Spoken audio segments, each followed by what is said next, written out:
안녕하십니까, 무틀란TV입니다.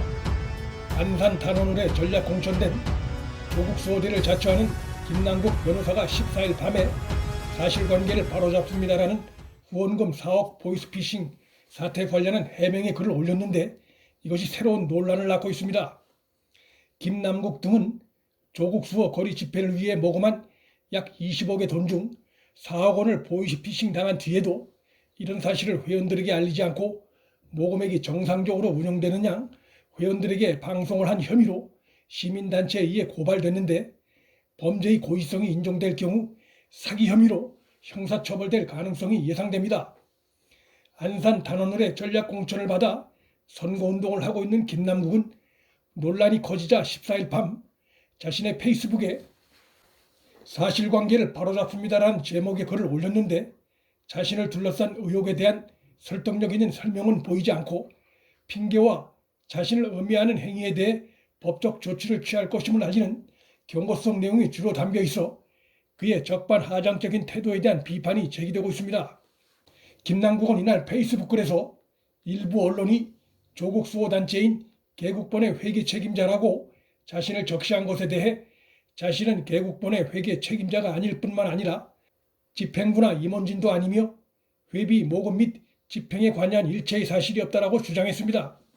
그가 조국 수호 집회의 주요 연사 중에 한 명이었고 집회 주도 단체의 고문 변호사라는 점에서 그의 이 같은 해명은 유권자로부터의 비난과 법적 책임을 모면하기 위한 궁색하기 짝이 없는 해명이란 비판을 명키 어려워 보입니다.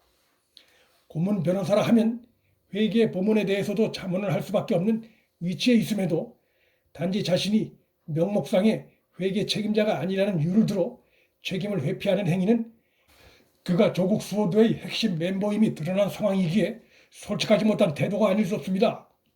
김남국은 또 이 사건을 최초 보도한 일간지를 겨냥한 듯 왜곡과 허위 보도에 대해 법적 대응할 것임을 밝힌다고 경고성 발언을 하면서 자신은 변호사로서 관련 법규를 준수했다고 주장했습니다. 김남국이 주장하는 것은 형법 317조 업무상 비밀 유지 의무에 따라 업무상 취득한 타인의 비밀에 대하여 일체 공개할 수 없음에도 일부러 범죄 사실을 알리지 않았다는 주장은 타당하지 않다는 것인데 이 같은 주장은 우선 타인의 비밀이라는 해명 자체가 그의 개국본에서의 실제 활동 상황과 맞지 않습니다. 단지 고문 변호사가 집회에서 연단에 올라 연설을 하며 사실상 집회를 주도하지 않습니다.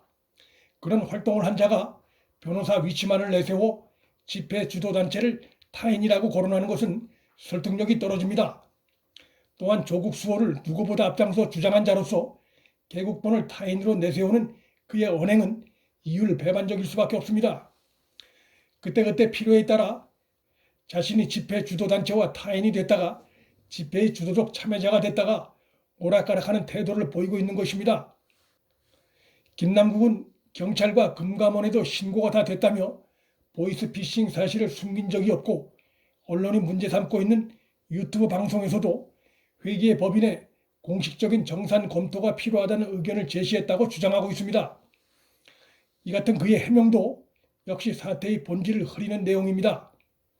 회계 법인의 정산 검토는 당연히 거쳐야 하는 과정이지 그 발언을 했다고 해서 그가 방송 중에 4억이나 보이스피싱 당한 사실을 알면서도 회비 운영이 정상적으로 운영되는 양 회원들을 기망한 혐의를 정당화해주는 알리바이가 될 수 없습니다.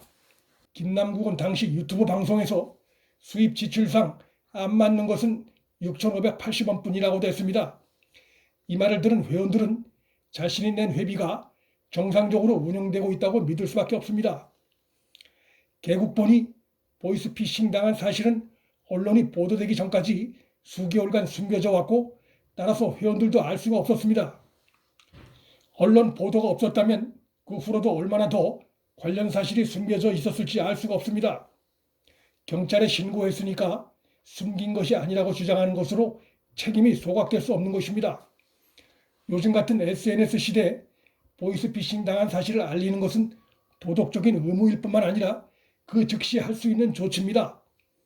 그럼에도 경찰엔 신고하면서 정작 가장 중요한 돈을 내고 있는 회원들에겐 사실을 알리지 않고 모든 것이 정상적으로 관리되고 있는 양 말을 한 것은 결국 사실을 알렸을 경우 회원들로부터의 모금에 부정적인 영향이 미칠 것을 우려했다고 보는 것이 자연스럽습니다. 조국 전 법무장관이 자신의 잘못을 인정하지 않고 말 바꾸기와 변명으로 일관한다는 국민적 비판에 직면했었는데, 그를 지킨다고 하는 김남국 역시도 반성 대신 남 탓과 설득력이 없는 변명으로 일관하고 있다는 비판에서 벗어나기 어렵게 됐습니다. 더욱이 그가 4억이 보이스피싱 당한 사실을 이미 알고 있었음에도 고의적으로 회원들에게 숨긴 것이 확인되면 형사처벌을 면키 어렵다고 봅니다. 자칭 진보주의자임을 내세우는 친문 세력들의 이중성과 부도덕성이 김남국 사례에서 다시 한번 드러난 사건이 아닐 수 없습니다. 문틀란TV 여기서 마칩니다. 구독과 좋아요, 방송 공유는 방송 제작에 큰 힘이 됩니다. 시청해 주셔서 감사합니다.